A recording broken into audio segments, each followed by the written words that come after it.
The following program is brought to you by the University of Alabama.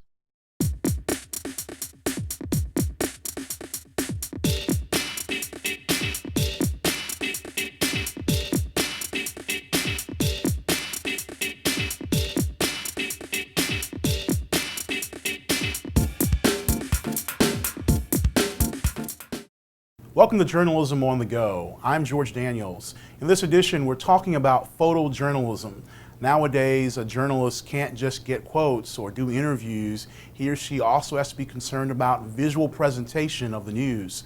In fact, here at the University of Alabama, we require all incoming students starting in the fall of 2010 to take a beginning visual journalism course, introducing you to how to shoot photos, also shoot video.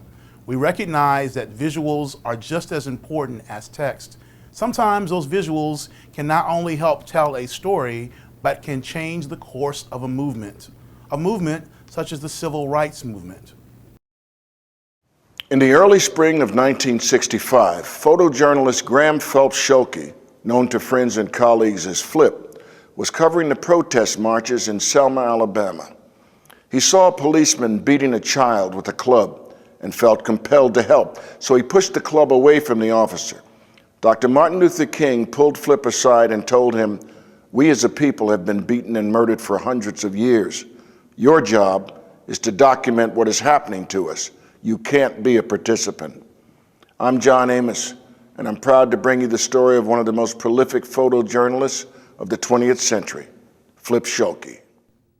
The photojournalism of Flip Schuelke is the focus of Stills of the Movement, a documentary that was shown for the first time in Alabama here on the UA campus in September 2010.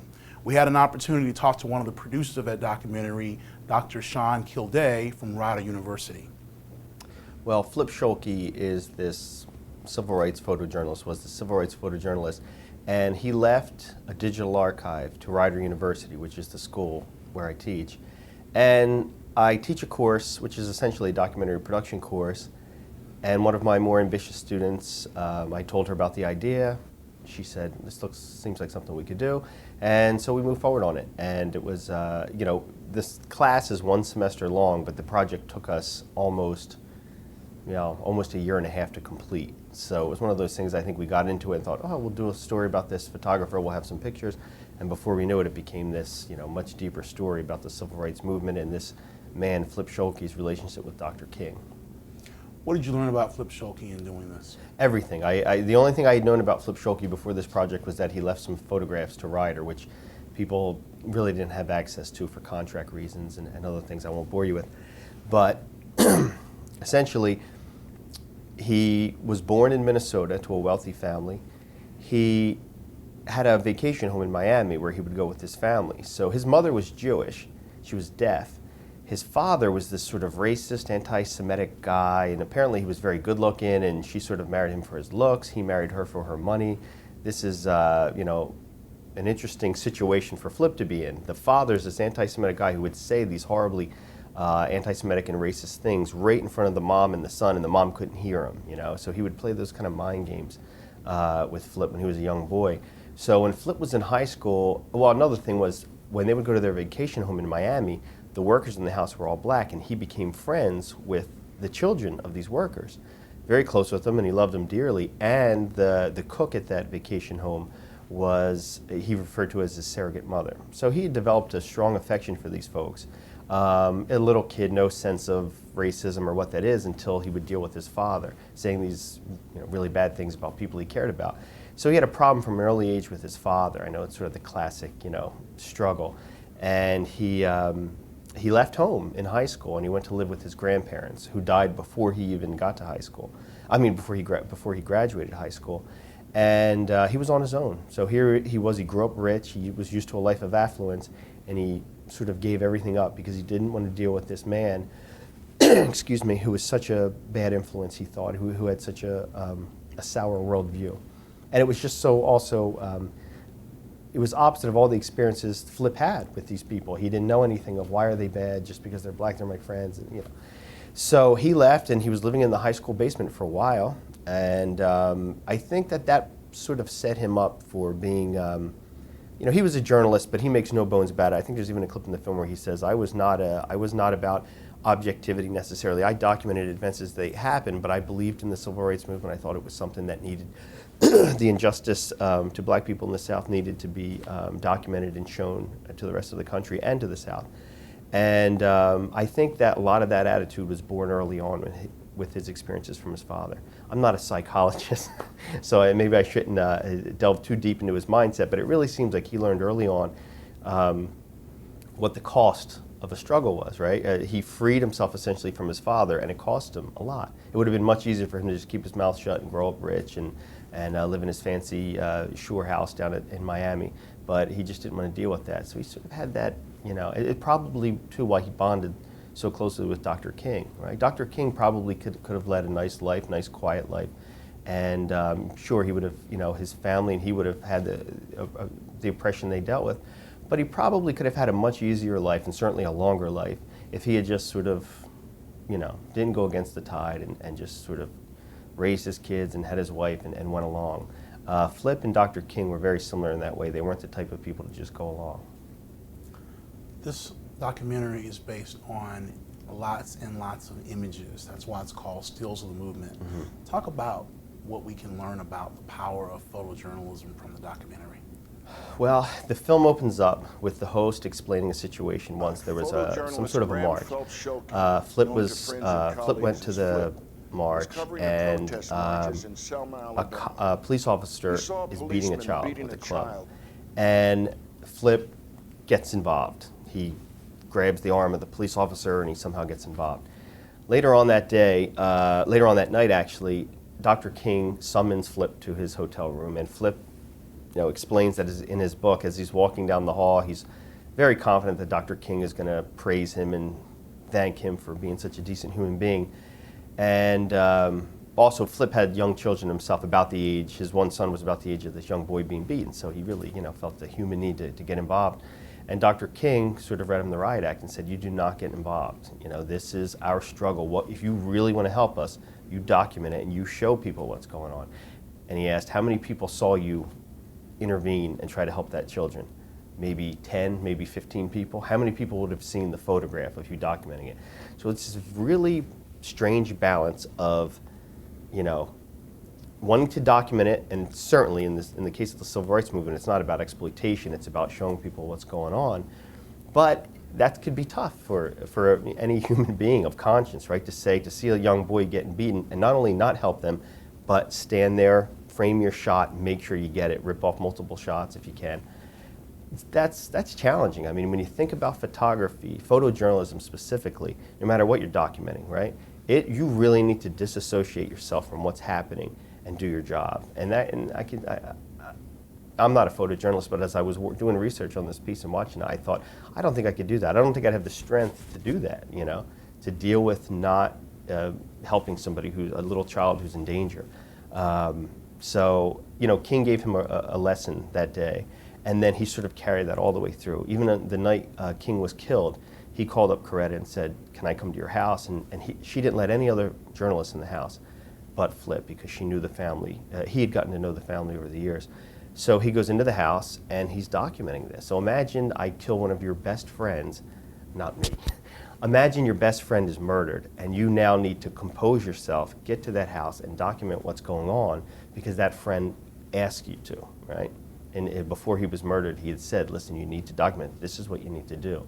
And some of those images are so powerful. When you think about seeing Coretta sitting on her bed and the kids at the foot of the bed, that lives forever. It's forever we'll have those images. And what impact, it's immeasurable what impact it had on thrusting civil rights forward and really implementing fundamental change. Talking about it, lecturing, debating, all of those things are very important. But photography, video and film in one way, but photography catches that moment, and it's just, I don't know, there's something about I think our human condition, that the visual nature of things is so powerful. So I think I learned the power of photojournalism. It's impossible to overestimate the importance in the 1950s of newspapers. Poor people really didn't have televisions, but they could get a newspaper. Many people also did get the weekly magazines. Oh, the media played a tremendous role in not only informing Mississippi, but the entire United States and indeed the world as to this rebellion that was taking place. Life magazine was more powerful than you can imagine. Probably more powerful than all of the cable networks combined are today, in that it set the tone for all of the journalism in the country, really. There were magazines and newspapers in every home, and they were pretty well read. And it was the core way that people learned anything in America. And so the photography that went with that was extremely important, particularly in the news magazines and even more so in the large format magazines like Life and Look. So what people like Flip Schulke and other photojournalists did had a great opportunity to leave a lasting and important impression on the American people. I had been doing a lot of work for Ebony in the South, primarily because Ebony photographers were harassed when they came down. Now, they weren't even doing stories, race stories at all. They were doing, baseball, spring training, successful black businessmen, and there were successful black businessmen in the South. It was always experimenting with lenses and lighting and angles, and he was very skilled in those ways. But I don't think that was the entire secret of his success. I think his qualities as a human being added immensely to it. In your research, using some of Flip's photos, you also found some that relate to the University of Alabama. Mm-hmm. Talk about how they are depicted in that collection. Well, it seems from speaking with his colleagues and people who know him that his greatest asset was his ability to, Flip I'm talking about, was his ability to make people trust him. And you can see that in his work, the way he got access to different places. For example, he never knew Medgar Evers. But when Medgar Evers was slain, he drove to the house, and Myrlie Evers, the wife, who told me personally she wanted nothing to do with any white people at that point for the rest of her life, somehow she was convinced that he was okay, and she let him in the house. And he documented that day. And there's a couple photographs in the film that are just gripping of her holding her son, and her son, it's a profile of the son, he's in her lap. And you could tell he's afraid and he doesn't know what's going to go on and he's unsure, and they watched their father killed the night before. So for her to grant him access is pretty remarkable. He was a big man, he was about 6'3", and it's not like he was the kind of guy who could shrink and disappear into a corner. He had a presence. Plus the old cameras back then were very loud with the shutters and things like that, nothing digital obviously. So for some reason though, she trusted him and let him in. Well, Governor Wallace, on the day of the barricade down here in Alabama of the university, Flip Schulke had somehow got access to the governor's office. He was literally in the office shooting pictures of the governor and all of his men, planning their strategy and deciding what they were going to do. And, he would have also on that same day been in different meetings with civil rights leaders and people who were organizing different events. So his ability to access these areas, to make people believe in him and trust him, was really remarkable. Yeah. Do you think that could happen in 2010? I don't know. I'm compelled to say yes, because it was a human thing. It wasn't about the technology or the information. Let's face it, there's just some people we trust, right? Some people you know them for a few minutes and you feel like you've known them for a while, you feel comfortable with them. He had that ability, and so I think modern journalists, journalists so often, I think, in contemporary times become part of the story, and I think that's not necessarily a good thing. Nobody knew who Flip Schulke was his whole career. So that anonymity served him well, especially in the South trying to cover the civil rights movement. If folks in certain quarters knew who he was, he would have been in big trouble. And he did actually. He told us that when he would go down there, he told a different reporter, he would rent the biggest, fastest car he could find, because more than once he had to flee police officers, which is kind of crazy to think about today. But I think his anonymity served him well. And in today's TV culture, there's so many news media stars. I'm not sure that that's good for journalism. I know that it's absolutely no good for investigative journalism or photojournalism that's supposed to cover some sort of a movement. How could you not react to a CNN reporter going to the flood in New Orleans, right? And he's there. He's part of the story. You know, he's not just documenting what's going on. There's video cameras, there's things set up. But he's a celebrity, so people see him and they know him, they want to get on camera. It changes.